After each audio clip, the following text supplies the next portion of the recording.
Honourable Member for Saint-Jean.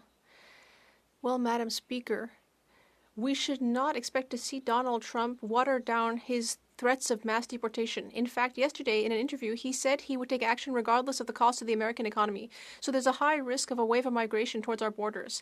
And yet, yesterday, just as Trump was repeating his threats, here at committee, the Minister of Public Safety said that Quebecers' concerns are misplaced.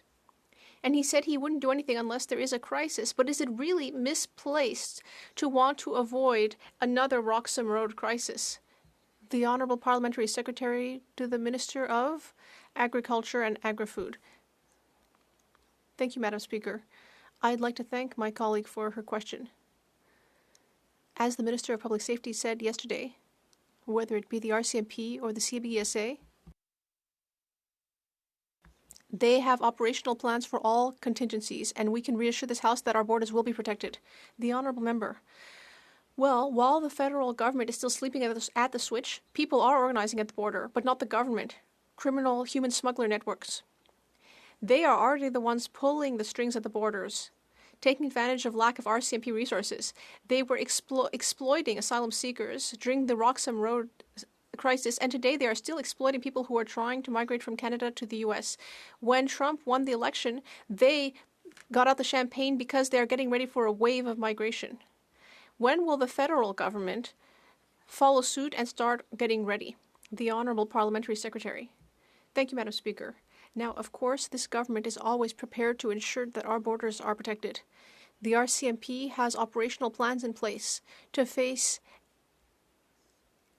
any possible wave of migrants that might be arriving at the border. We will not be commenting on the operational plans of the RCMP or the CBSA because that could compromise safety.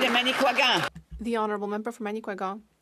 Madam Speaker, Donald Trump's threats of mass deportation are dangerous. The federal government needs to wake up to the threat at the border. We've been saying that, but today we've also heard from Fan Hampson, the president of the World Refugee and Migration Council, who said in Le Devoir that the government needs to get ready to face a potential humanitarian crisis. A humanitarian crisis, Madam Speaker.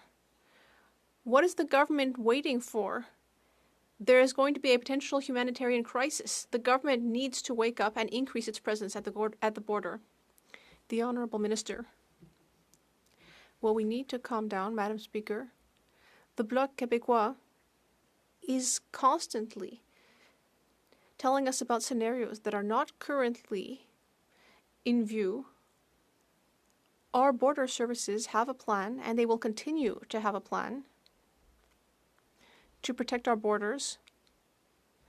We will work with the American administration, regardless of the government in power. We will work with our U.S. partners.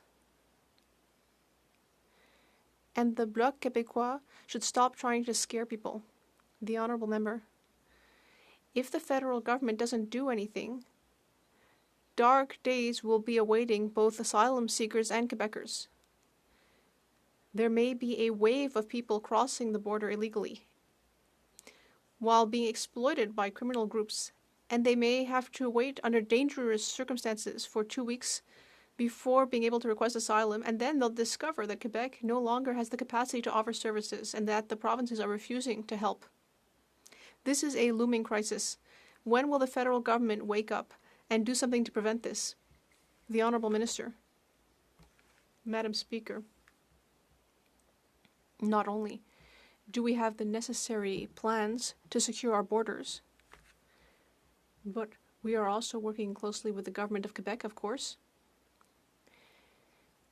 We have extended funding to ensure that we can accommodate and house and offer services to asylum seekers, some of the most vulnerable people in the world.